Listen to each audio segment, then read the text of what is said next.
설명회입니다. 일단은 2020년의 청년 목회 계획부터 좀 설명드릴게요. 아래 그 프린트에 되어 있는 거는 목차만 제가 정리해 놨고요. 어차피 화면 보시면서 서로 나누면 되겠습니다. 첫 번째는 2020년에 우리 청년부 사역 목표인데요. 우리 교회는 모든 부서가 하나의 그 목표를 가지고 일체해서 움직입니다. 그래서 담임 목사님이 한 해의 목양 계획을 말씀하시고 정하시면 그거에 맞춰서 각 교육부서와 장년부서까지 다 하나로서 움직이거든요. 그래서 내년에 우리 사역의 목표가 시편 72편의 말씀을 따라서 흥왕하게 하소서입니다. 우리 2020년 모든 면에서 흥왕하는 공동체 되기를 소망하는데 특별히 세 부분에서요. 우리가 이제 이 주제를 가지고 청년 사역을 구체적으로 만들어 가야겠죠. 첫 번째는 말씀으로 흥왕하는 공동체, 사랑으로 이웃을 흥왕케 하는 공동체, 성령으로 흥왕하는 공동체. 우리 왕십리교회 전체 목표일 뿐만 아니라 우리 청년부의 2020년 사역의 비전입니다. 여러분들 꼭 기억해 주시고 기도하실 때 여러분이 맡은 셀 가운데 말씀과 사랑과 성령의 흥왕케 되는 부흥의 역사가 일어나게 해달라고 우리 전심으로 기도했으면 좋겠습니다. 다음이요. 그리고 우리가 이제 매년마다 사역의 비전은 바뀌겠지만 또 은성영 목사가 왕십리교회 청년부를 목양하는 동안에 계속 표어가 있거든요.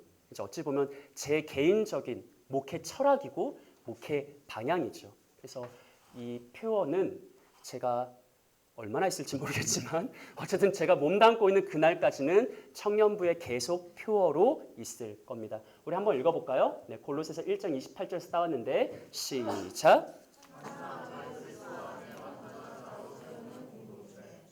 한 사람을 그리스도 안에 완전한 자로 세우는 공동체가 제 목회 철학이고요.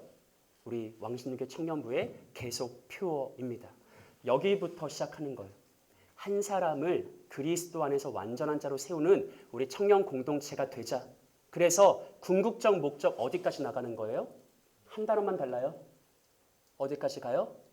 각 사람을 그리스도 안에서 완전한 자로 세우는 공동체가 되자. 이죠. 원래 여러분 골로새 1장 28절의 워딩 그대로 하면 각 사람이라고 나와 있습니다. 각 사람은 모든 사람이거든요. 바울이 자기의 목회 철학을 천명하는데 나는 모든 사람을 그리스도 안에서 완전한 자로 세우고 싶다. 그 일로 부름 받았다라고 말해요. 그런데 우리는 어디서부터 시작합니까? 한 사람을 그리스도 안에서 완전한 자로 세우자. 그래서 우리의 궁극적인 목표, 우리의 궁극적인 비전, 바울의 목회와 똑같이 정말로 모든 사람이 우리 청년 공동체에 속한 모든 지체들이 그리스도 안에서 완전한 자로 세워지는 것. 바로 이게 제 목회 철학이고 우리 청년부의 계속 표어이고 우리가 같이 이루고자 하는 비전입니다. 자, 그러면 감사합니다. 우리 이 목회 철학 한 단어씩 조금만 간략하게 살펴볼게요. 첫 번째는 그리스도 안에서 완전한 자이거든요. 근데 혹시 성경은 갖고 오셨나요? 없으시면 핸드폰으로 미리 찾을 준비하시고. 여러분 그리스도 안에서 완전한 자는 뭘까요? 너무 추상적이죠? 우리가 목회 철학을 정했습니다. 한 사람을 그리스도 안에서 완전한 자로 세우자. 그래서 결국엔 모든 사람을 그리스도 안에서 완전한 자로 세워나가자. 이게 우리의 목회 철학인데 약간 추상적이에요. 그래서 저는 그것을 구체화하기 위해서 생명 이미지로 설명합니다. 우리가 몇 주 전에 나눴던 말씀처럼 우리가 받은 구원은 뭡니까? 죽음에서 어디로 옮겨지는 거죠? 생명으로 옮겨지는 거죠. 우리는 사실 예수 그리스도를 믿기 이전에 죄와 허물로 죽은 존재였는데 영적 시체이고 영적 송장이었는데 예수 생명으로 살아난 자잖아요. 저는 이 생명 이미지로 그리스도 안에서 완전한 자를 설명하고 싶습니다. 우리 에베소서 4장 13절 말씀 찾았나요? 합독해 볼까요? 시작.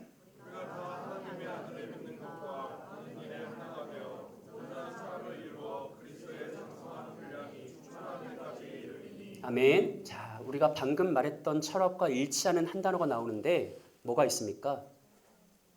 그 전에 뭐를 이루재요? 온전한 사람을 이루재요. 바울이 에베소서에서도 동일한 표현을 반복하죠. 그리스도 안에서 온전한 사람, 그리스도 안에서 완전한 사람을 우리가 만들어내야 된다. 그런데 그 옆에 부연 설명되어 있는 게 그게 그리스도의 장성한 분량이 충만한 데까지 이르는 거래요. 그러니까 생명 이미지로 말하면 뭐냐면 영적 시체였던 자에게 예수 생명이 들어가서 이 사람이 중생했어요. 거듭났어요. 그럼 이 사람은 어떤 상태일까요? 영적 아기 상태예요. 중생한 자는 영적 아기 상태. 처음부터 막 청년으로 태어나고 그러지 않아요. 영적 시체였던 자에게 예수 생명이 복음으로 들어가면 되살아납니다. 되살아나면 영적 아기와 같은 상태로 태어나죠. 우리의 목회 철학은 뭐예요? 그 그리스도 안에 새 생명으로 태어난 수많은 아가들을 우리가 키우고 양육하고 보살펴서 어디까지 이르게 하는 거예요? 그리스도의 장성한 분량이 충만한 데까지 이르게 하는 것. 제가 첫 설교 때 그런 말씀 드렸죠. 첫 설교였나 두 번째 설교였나. 제가 청년 사회에서 굉장히 중요하게 여기는 단어들이 있는데 발전, 성장, 성숙. 여러분 괜히 나온 게 아니라 이 목회 철학에서 나온 겁니다. 예수를 처음 만난 사람은 영적 갓난아기와 같은 상태인데 공동체가 필요해요. 공동체가 해야 될 일은 한 가지입니다. 갓난아기를 성장시키고 성숙시키고 발전시키고 온전케 하고 완전케 해서 마침내 그리스도의 장성한 분량이 충만한 데까지 이르게 하는 것. 이게 우리의 소임이에요. 우리 히브리서 말씀도 한번 찾아볼까요? 히브리서 5장 12절로 14절 찾았습니까? 네. 합독합니다. 시작.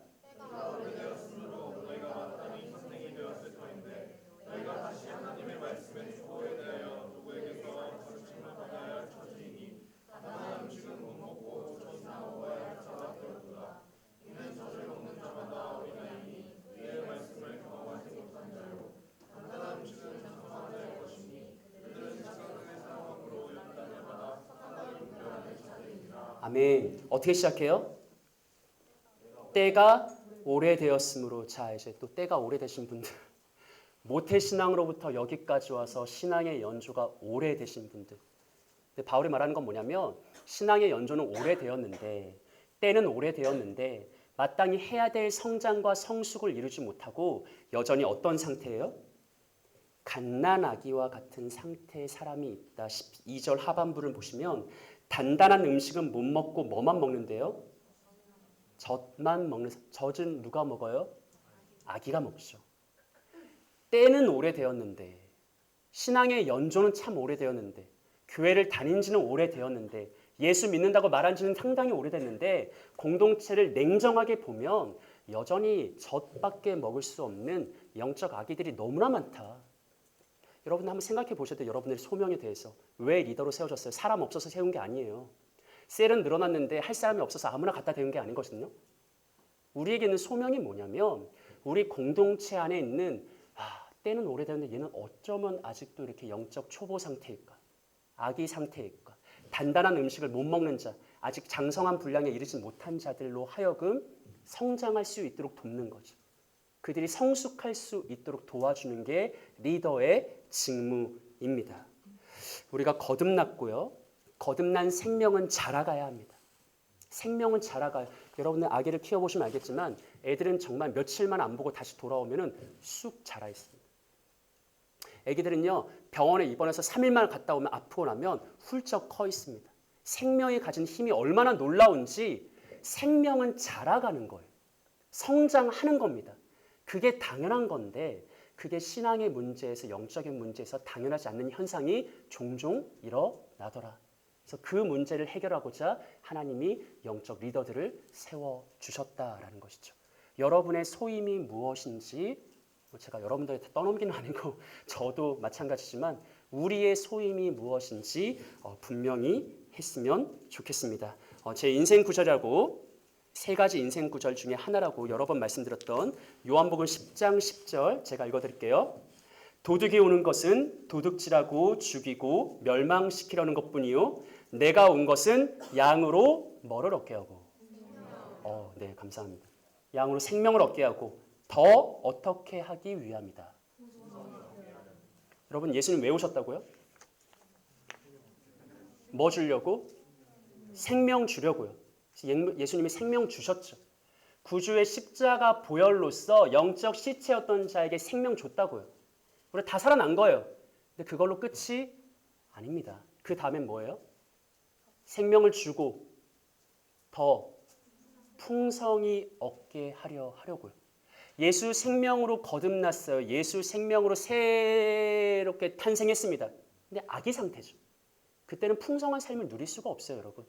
장성해야, 자라가야, 성장해야 비로소 예수님이 요한복음 10장 10절에서 약속하신 풍성한 삶을 누릴 수 있는 겁니다. 다 연결되어 있는 것이죠. 예수님이 이 땅에 왜 오셨는지 생각해 보면 우리의 목회 철학이 근거를 얻을 수 있는 거죠. 그냥 아무 구절에나 따온 게 아니라 예수님이 이 땅에 오신 목적에서 바울은 자신의 소명을 발견했고 우리 또한 그 소명을 이어받아서 내가 리더로 부름받은 날 동안 이 예수님의 목적을 성취해야겠다라는 게 우리의 공동의 비전 되었으면 좋겠습니다. 자, 여러분 예수 생명으로 태어난 자가 예수 생명으로 자라가고 성장하는 것은 다른 말로 하면 예수님 형상으로 변화되는 것을 의미합니다. 우리 누가복음 2장 40절 한번 읽어볼까요? 네, 함독합니다. 시작.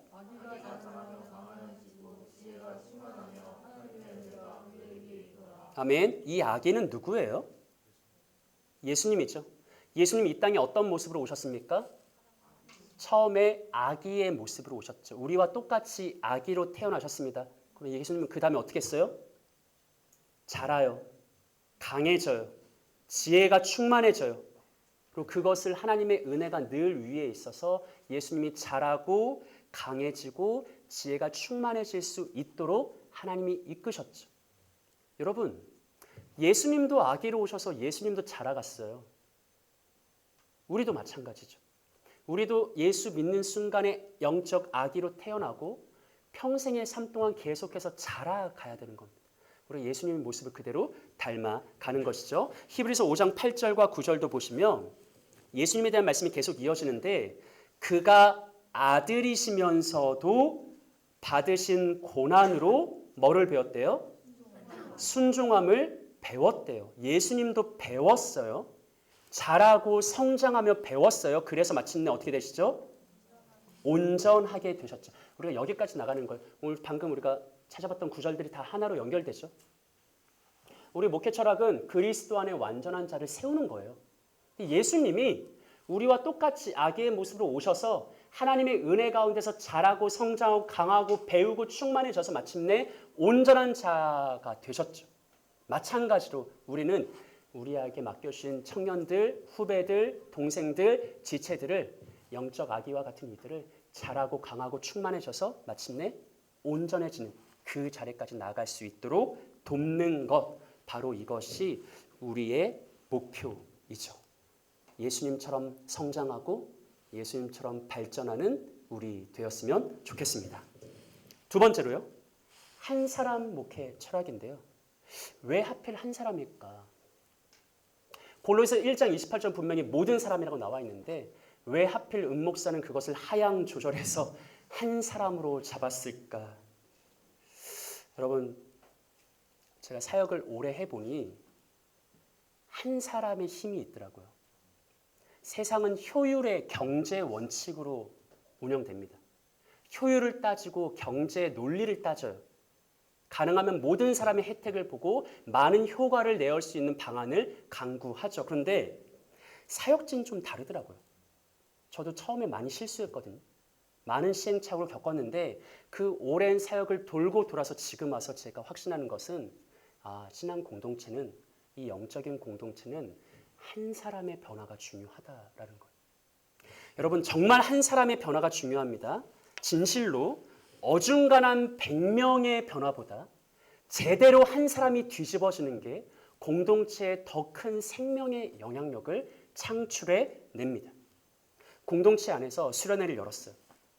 100명이 참여했어. 100명이 다 은혜 받았대. 다 감동 깊게 감명 깊게 설교도 들었고 막 마음의 다짐도 생겼대요. 근데 그러다가 말아요. 근데 100명이 참여했는데 그중에 단 한 명만 진짜 단 한 명만 제대로 뒤집어지면 영적인 파급력은 그게 더 강력합니다. 여러분 이거는 제 간증입니다. 제가 리더분들에게 고백했듯이 모태신앙이지만 나일론 신자로 살다가 25살 끝자락에 어느 날 갑자기 회심을 해가지고 집사님들은 깜짝 놀랐대요. 우리 교회에 되게 열심히 있는 청년이 새로 왔다고. 나는 그 교회 너무 오래 다녔는데 얘는 도대체 어디서 나온 애냐고.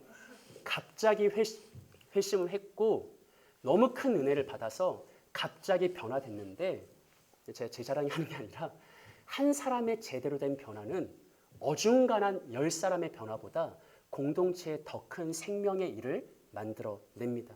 그래서 우리가 함께 동역하고 함께 사역하는 그 순간에 때때로 우리가 고민하고 갈등하는 순간이 오는데 그때마다 서로에게 일깨워줬으면 좋겠어요. 야, 우리 한 사람이라도 제대로 된 변화에 힘을 쓰자. 우리가 사역을 구상하고 어떤 일들을 진행할 때 여러 가지 가치들이 충돌할 때가 있거든요. 고민이 될 때가 있단 말이에요. 근데 그때 누군가가 지혜롭게 우리 한 사람을 제대로 변화시키는 사역을 합시다. 그런 방향으로 운영해 갑시다라고 말해줬으면 좋겠어요. 그리고 실제로 한 사람이 정말 제대로 변화돼가지고 주변의 사람들 다 뜨거워서 막 그 열기에 감염될 수 있는 그런 강력한 생명의 역동적인 변화가 일어났으면 좋겠습니다. 제가 몇 주 전에 이제 리더들과 함께 여러 가지 얘기를 하면서 나는 우리 청년부를 3개 그룹으로 구분한다. 1그룹은 어쩌면 지금 이 자리에 모인 핵심 리더층이고요. 2그룹은 셀 나눔 이런 데까지 참여하는 친구들. 어떤 공동체적 행사를 할 때 거기에 참여할 의향이 있는 친구들. 마지막 3그룹은 그냥 예배만 나왔다가 돌아가는 친구들. 또 어찌 보면 4그룹도 있을 수 있겠죠. 우리 공동체 밖에 있는 우리가 전도해야 될 지체들. 여러분, 이 4그룹에 대한 4가지 방안이 필요합니다. 우리 청년 공동체를 이끌어 나가려면 핵심 그룹과 2그룹과 3그룹과 4그룹에 특화된 4가지 전략이 필요하거든요. 그것은 같을 수는 없죠. 그런데 그럼에도 불구하고 제가 오늘 도전하고 싶은 것은 우리의 가장 기본적인 방향은 우리 한 사람이라도 제대로 변화시키는, 한 사람을 확실하게 성장시키는 그런 방향으로 사역을 하자라는 것이죠. 마지막 3번째입니다. 어떤 공동체요? 이건 아까 골로새서 1장 28절에 나왔던 표현이죠. 그리스도 안에 완전한 자로 뭐하려 함이라? 세우려 함이라라는 거죠. 여러분 저는 세움이라는 단어를 매우 좋아합니다. 굉장히 매력적인 단어라고 생각해요. 그래서 실제로 제가 이제 이전 것은 다 감추어두고 다 삭제했지만 제가 왕십리교회 청년부에 오기 전에 개척했던 교회 이름이 세움교회였습니다. 세움은 한글 세움은 세우다의 명사형이지만 가만히 보면 동명사기도 하거든요. 역동적인 단어입니다. 세움, 세우다, 스탠딩의 의미도 담겨 있죠. 여러분 생각해보면 한 사람을 그리스도 안에서 완전한 자로 세우는 일은요. 역동적일 수밖에 없어요. 밋밋한 일이 아니거든요. 누군가를 하나님의 백성과 자녀와 성도와 교회, 용사, 제자, 청지기로 세워나가는 일은 굉장히 다이나믹한 과정입니다. 재밌는 일이에요. 신나는 일이에요. 내주하시는 성령의 역사로 인해서 한 사람의 마음속에서 진짜 생명이 자라가는 아기를 낳았는데 그 아이가 점차 자라가는 것처럼 조금만 있으면 뒤집고 조금만 있으면 기어다니고 조금만 있으면 말을 하는 것처럼 그렇게 생명이 자라나는 과정은 굉장히 역동적인 과정입니다. 그리고 놀라운 것은 이 세움의 과정이 일방적이지 않고 상호 교통 속에서 이루어진다는 것. 제가 여러분들을 세우는데 놀랍게도 제가 여러분들한테 더 많이 배우고 제가 여러분들에게 더 많은 영향력을 받습니다. 여러분 셀 리더로서 그런 경험이 있는지 모르겠어요. 나는 리더로 세워졌는데 정작 세런들한테 더 많이 배우고 더 많이 영향력을 받아서 내가 얘를 양육하는 건지 얘가 나를 양육하는 건지 모르는 그런 과정. 생명을 자라나게 하고 생명을 세우는 것은 서로 상호 교통하고 교감하는 그런 과정이라는 것이죠. 저는 여러분들과 함께 이런 능동적이고 역동적인 생명을 세워가는 그런 목회를 하고 싶습니다. 여러분들도 함께 그 철학을 공유해 주시고 한 사람을 그리스도 안에서 완전한 자로 세우는 공동체가 단지 은목사가 책상에서 발견한 원리로 그치지 아니하고 여러분들이 정말 진심으로 공유하고 순복하고 나도 소망으로 품을 수 있는 그런 여러분의 철학과 여러분의 비전 되었으면 좋겠습니다. 피곤하시죠? 스트레칭 할까요? 많은 분들이 잠을 자는지라. 네, 조금만.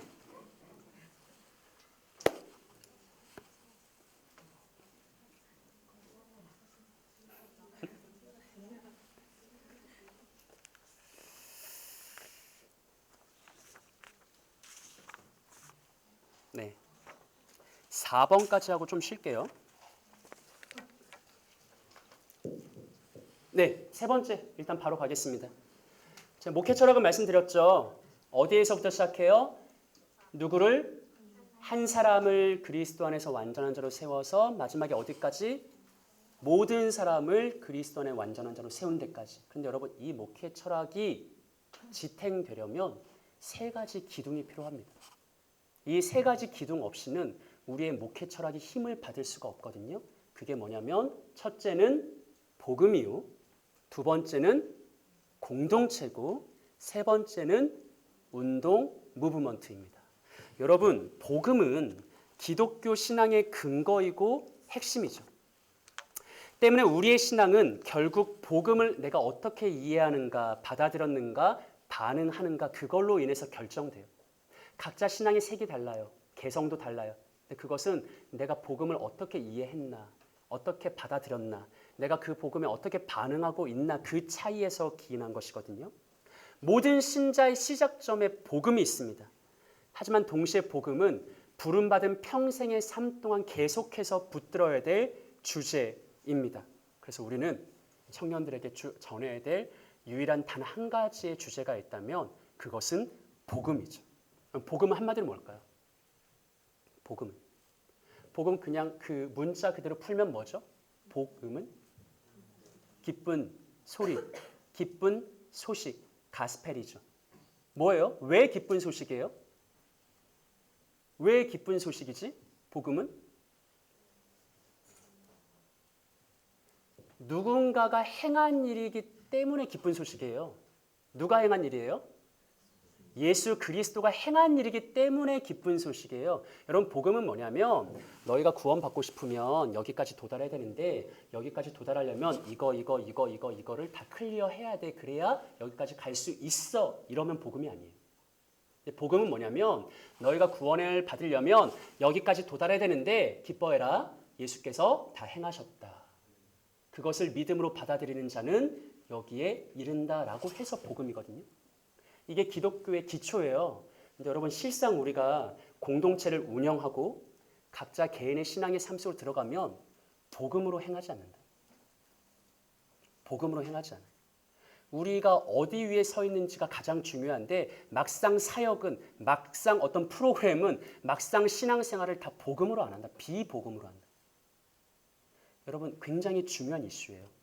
우리의 모든 사역이 진짜 복음의 원리로 진행되는가? 복음의 원리 위에 서 있는가?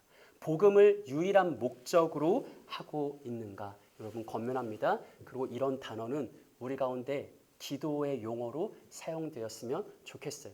제가 나중에 기도 모임을 만들 거거든요. 그래서 이름도 정해놨습니다. 민망하네요. 갑자기 말하려니. 어쨌든 네, 우리 간에 기도의 용어들이 더 풍성해지고 많아져야 되는데 이런 도전하고 싶어요. 우리 안에 복음 부흥 일어나게 하옵소서. 각 개인의 신앙 속에 우리 공동체 속에 복음 부흥이 일어나게 하옵소서. 네, 두 번째 공동체예요. 우리는 복음이 기초인데 결국 복음은 공동체를 통해서만 증언되거든요.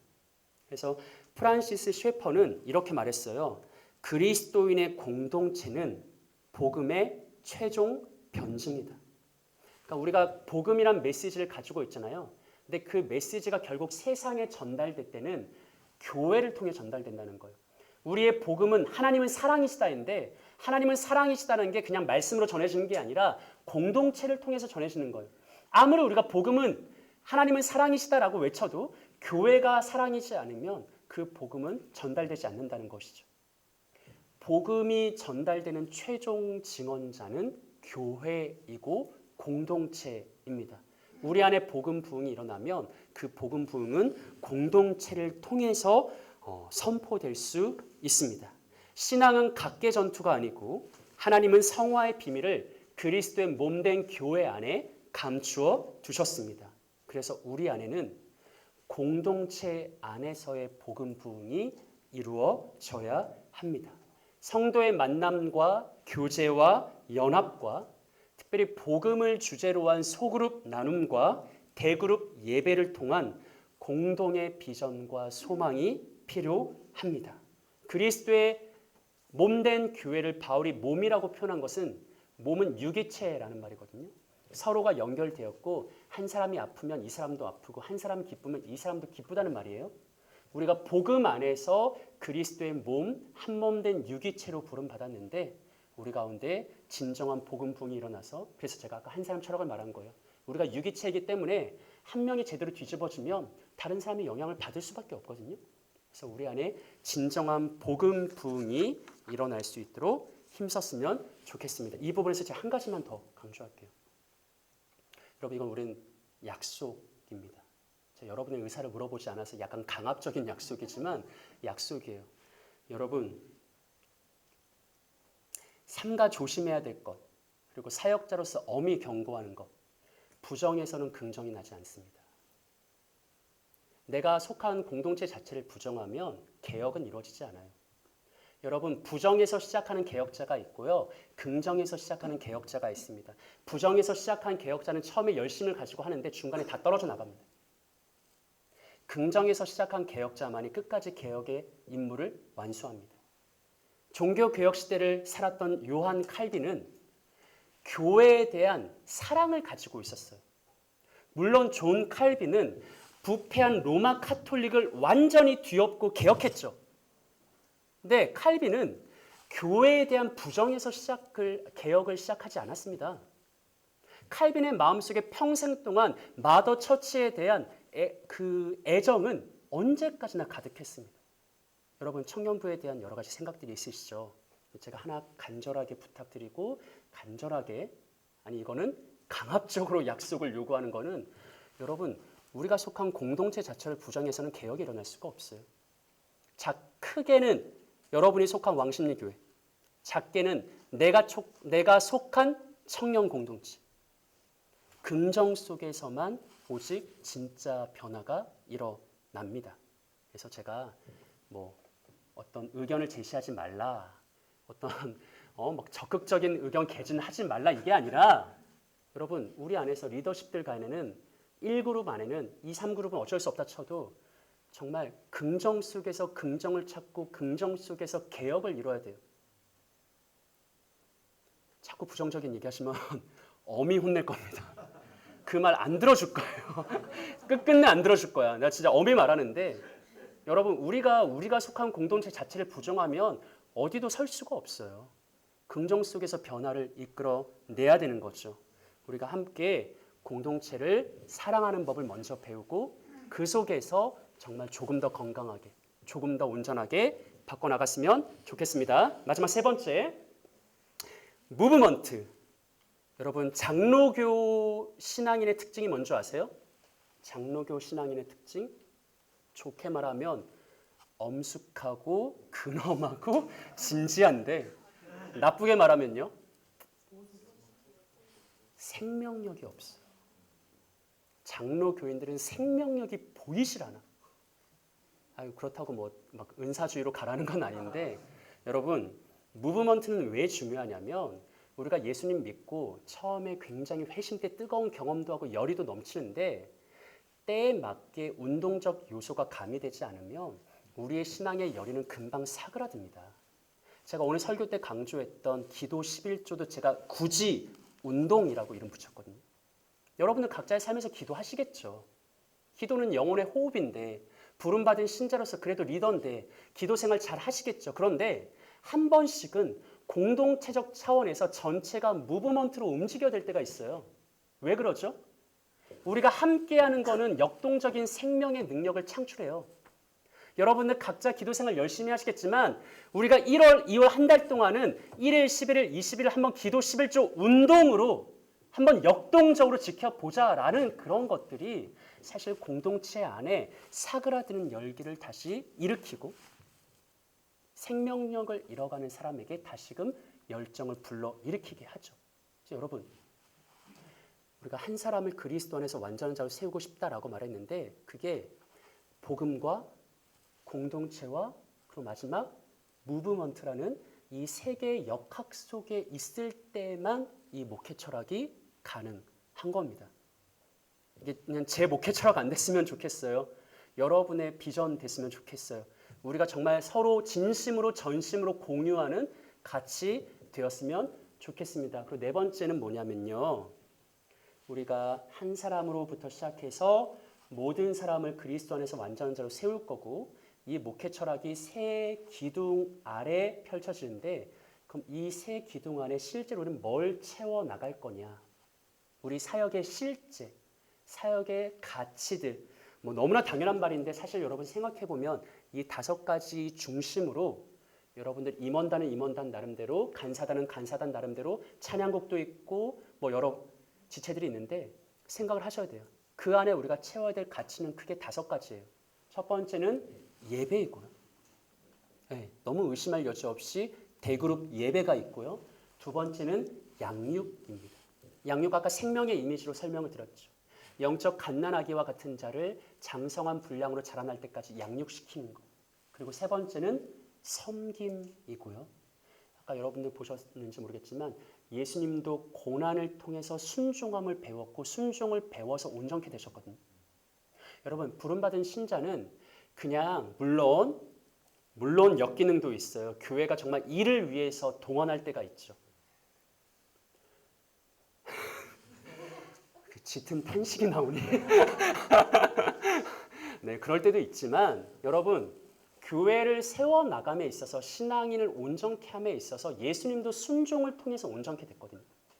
섬김과 헌신을 통해서 아무리 사랑을 외치면 뭐합니까? 섬겨본 적이 없는데 어떻게 사랑을 완전히 배울 수 있지? 못 배워요. 그리스도인이 온전케 되는 그 길목에 섬김이 있습니다. 여러분들 섬김의 자리에 나와주셔서 감사하고 우리가 섬김의 사역들을 했으면 좋겠고 섬김의 복된 자료 섬김은 혼자 죽는 길이 아니고 야, 나 혼자 죽을 수 없다. 너도 같이 가자라고 하는 그런 게 아니라 너무 복된 길이다. 너무 기쁘다. 너무 행복하다. 그래서 정말 자신 있게 섬김의 자리로 끌어들일 수 있는 우리가 되어야 될 것이고 마지막 교제 그리고 마지막 성교. 잘 생각해 보세요. 우리 왕신유교 청년부에 1월 1일부터 12월 31일까지의 사역들이 이 5가지 가치가 균형 있게 편성되어 있는지 이거는 어디 하나에만 무게중심을 둘 수 없는 5가지가 온전한 하나거든요. 예배와 양육과 섬김과 교제와 성교. 퍼센티지 할 수는 없겠지만 여러분들 안에도 그런 지각이 있어야 되는 거예요. 우리가 최근 교제가 너무 부족합니다. 이거는 불균형입니다. 우리가 뭔가 기획국을 중심으로 교제에 힘써야겠습니다라고 한다든지 그렇죠? 이 5가지 같이 공유해 주시고 네, 지금 전반부에 목회 철학을 위한 3가지 기둥 그리고 그 안에 채워야 될 실제적인 사역의 가치 5가지를 말씀드렸습니다. 네, 일단 질문을 받고 네. 혹시 여기까지 궁금하신 게 있으시면 질문을 받고 잠시 쉬었다가 네네 다음 과정을 할게요.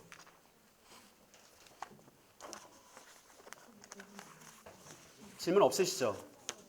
쉬고 싶죠? 네, 잠시 쉬겠습니다.